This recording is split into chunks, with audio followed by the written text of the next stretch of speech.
What's up, everybody? Rev Sauce 9. Make sure to rate, like, and subscribe. So, Megan Bayne. I haven't talked wrestling in a minute. And I know a lot of you in my community, the diehards that watch my live streams, we've been building a multiverse, okay?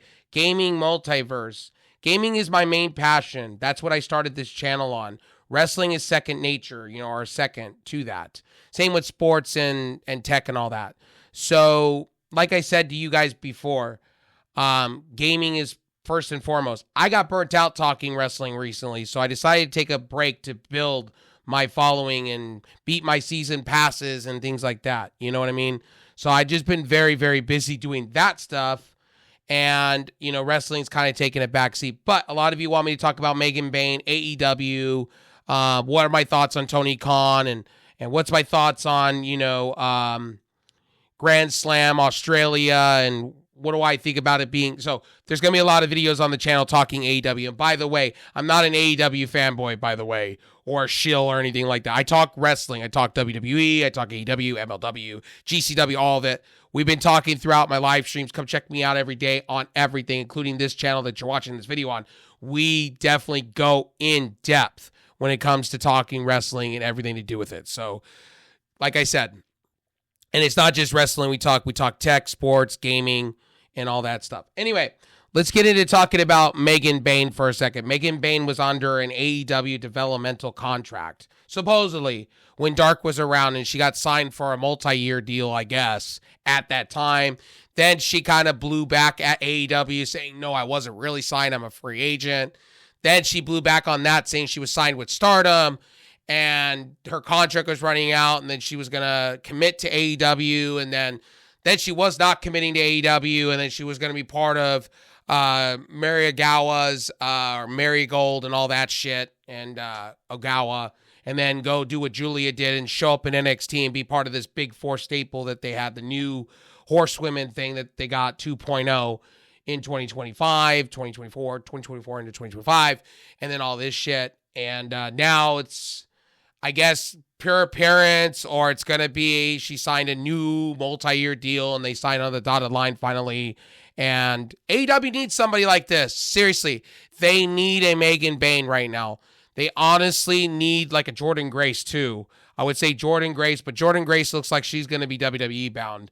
They need a Megan Bayne type person like that. They need another signing. I would say maybe a Jordynne Grace after Megan Bayne, but I think Jordynne Grace is going to go sign over with WWE. I think it's just a foregone conclusion at this point. Jordynne Grace is a Triple H person, and I think she's just going to go sign with WWE. Preferably be on the main roster, I hope. Anyway, Megan Bayne, they need her. She has the star. She has the charisma. She has everything. They need to push her to the moon and back at this point. She's been talked about, rumored about. Everybody's been interested on her being more in WWE than AEW. But since she's in AEW, is it per appearance? Did she sign a multi-year deal? Tony Khan has to be very apparent about this. And I don't understand why they're not. Like, all these dirt sheets are like acting like, oh, she signed short term, but it's this, that, and the third. So which one is it? Is she all elite? I don't even know if AEW really put anything up on the board on Twitter if she's fully elite. Is Megan Bayne all elite?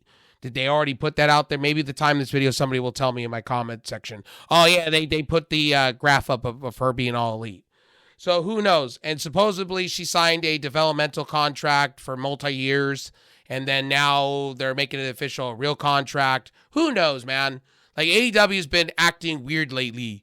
Literally. And then they're making little innuendos that Corey Graves could come over. It's like AEW, they need to focus on creative, good wrestling and just get back on track. Stop this hokey pokey shit and confirm shit when somebody signs or something. And Camille, we don't even know if Camille's injured or not. They just pulled Camille off of TV and we don't know what's going on with Camille, period. They do need to sign another big woman. They need to start signing some talent. Because if Britt Baker is injured all the time, that's not good. They need to stack a little bit. They have talent over at Ring of Honor that should be on the main roster at this point.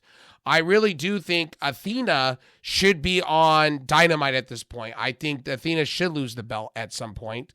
Megan Bayne would be perfect for that. I think you bring Megan Bayne over there, have her win, have her hold something for now, because it looks like your TBS and your main belt, your women's belt, look like they got a stack full of people that want to go after those belts and whatnot. So, like I said before, Megan Bayne, you got to push. There's plenty of talent that they can push her to.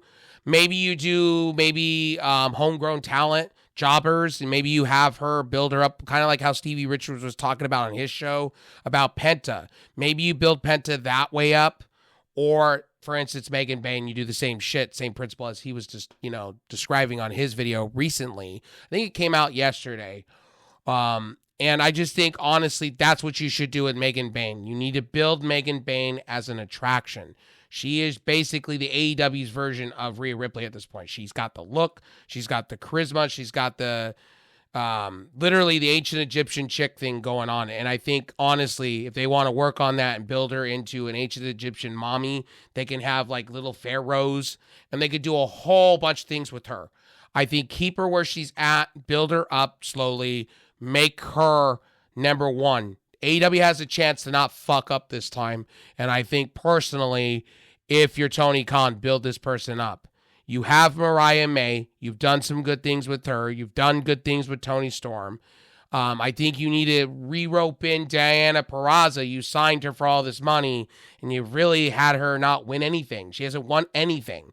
You need to have her go over to Ring of Honor and maybe have her win something. Maybe you have her fight for a title again and have her win something because you signed her for all the money in the world, but you really haven't done shit with her. And I know Diana does not want to be in WWE after what Triple H and a lot of others did to her. And same with Taya Valkyrie. But you got to do something with these talents. Like this women's division could be off the chain. It's just they're booking it wrong to a certain extent. And Monet, they just keep handing her belt after belt after belt. She's like the Kenny Omega belt collector shit. And it's like, I don't want to see that either. So Monet needs to come off her high horse. And I think Megan Bayne, I even think Statlander, you got to do something to build that women's division. And hopefully with Megan Bayne being part of it, maybe they sign somebody else and kind of imagine what this women's division is. RJ City and John Moxley has been running the creative side of things. They need to do better. They got to step their games up because the Death Riders have done shit. And I think with Scott D'Amore possibly being part of that creative carousel for AEW, which is a good thing. I'll have a video on that, and I'll be talking about what they could do with Scott D'Amore because they could do a lot of things. And I think put Scott D'Amore as an EVP somewhere, and I think you could see Scott D'Amore going crazy. I think we're going to see Mario Ronaldo in AEW. I really do believe this. I do.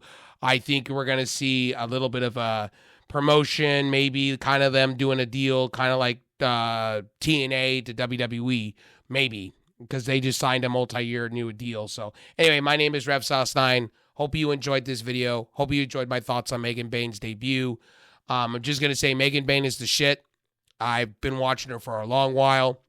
I don't know why she had to be in developmental for AEW or Stardom. She should have just been pushed on the roster to begin with. She's really good shit. I don't understand why AEW treated her the way she's been treated. And I just feel like AEW's kind of botched a little bit of this, but they could turn it around and make it really, really good.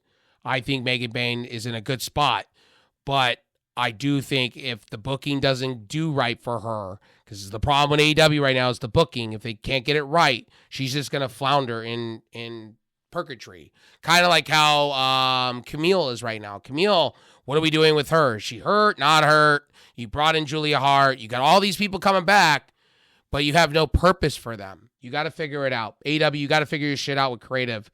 I do hope you sign Scott D'Amore and you guys make moves together because you really kind of need him. Because you need a creative mind, because Tony Khan is playing literally checkers right now, and WWE's playing 4D chess right now, and it shows within the products.